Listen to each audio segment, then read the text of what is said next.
ശ്രീ പ്രമോദ് നാരായൺ. മഹാത്മാഗാന്ധി തൊഴിലുറപ്പ് പദ്ധതിയെക്കുറിച്ച് ചോദ്യവും ചർച്ചയും സഭയിൽ നടത്താൻ പോലും അനുവദിക്കാത്ത പ്രതിപക്ഷം ആ പദ്ധതിയെ തന്നെ അട്ടിമറിക്കുന്ന കേന്ദ്ര സർക്കാരിനെയാണ് സാർ ആത്യന്തികമായി സഹായിക്കുന്നത്.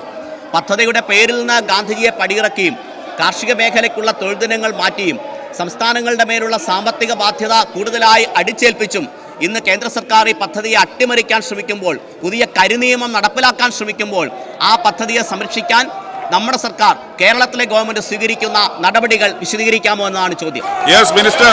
സാർ, ചോദ്യകർത്താവ് ഉന്നയിച്ചത് വളരെ പ്രധാനപ്പെട്ട കാര്യമാണ്. പാർലമെന്റിൽ തൊഴിലുറപ്പ് നിയമത്തെ അട്ടിമറിച്ച് BBG റാംജി ബില്ല് പാസാക്കിയ ദിവസം അത് കഴിഞ്ഞ് നേരെ പ്രധാനമന്ത്രി മോദിയുടെ കൂടെ ചായ കുടിക്കാൻ പോയ പ്രിയങ്ക ഗാന്ധിയുടെ അനുയായികളാണ് സാർ ഈ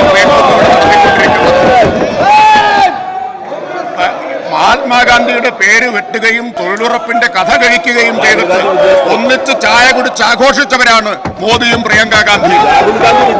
രാഹുൽ ഗാന്ധി ആണെങ്കിൽ ജർമ്മനിയിൽ ഉല്ലാസയാത്രയിലായിരുന്നു സാർ.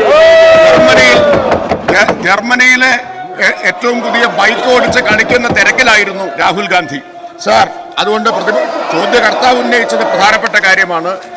കേന്ദ്ര ഗവൺമെന്റ് തൊഴിലുറപ്പിനെ അട്ടിമറിക്കുമ്പോൾ സംസ്ഥാനം ആ തൊഴിലുറപ്പ് പദ്ധതിയെ മുന്നോട്ട് നയിക്കാൻ ഫലപ്രദമായ നടപടികൾ സ്വീകരിക്കാൻ ആരംഭിച്ചിട്ടുണ്ട്.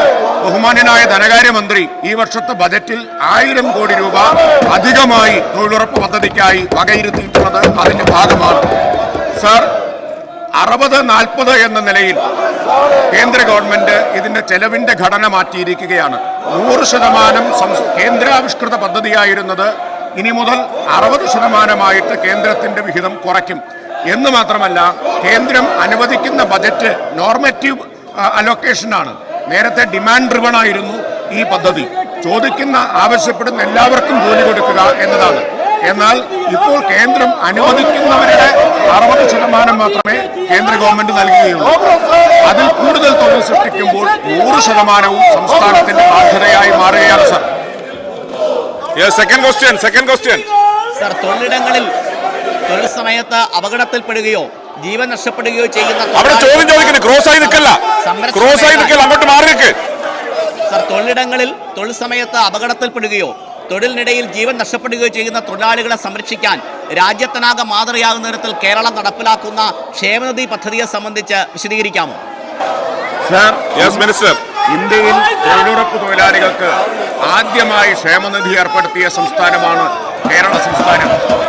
LDF ഗവൺമെന്റാണ് സാർ തൊഴിലുറപ്പ് ക്ഷേമനിധി ഏർപ്പെടുത്തിയത്. സാർ, ആ ക്ഷേമനിധി പ്രകാരം അപകടത്തിൽപ്പെടുന്ന തൊഴിലാളികൾക്ക് മാത്രമല്ല ആനുകൂല്യം, തൊഴിലെടുക്കുന്നവർക്ക് പ്രസവാനുകൂല്യമുണ്ട്, അവരുടെ മക്കൾക്ക് പ്രസവാനുകൂല്യമുണ്ട്, വിദ്യാഭ്യാസാനുകൂല്യമുണ്ട്.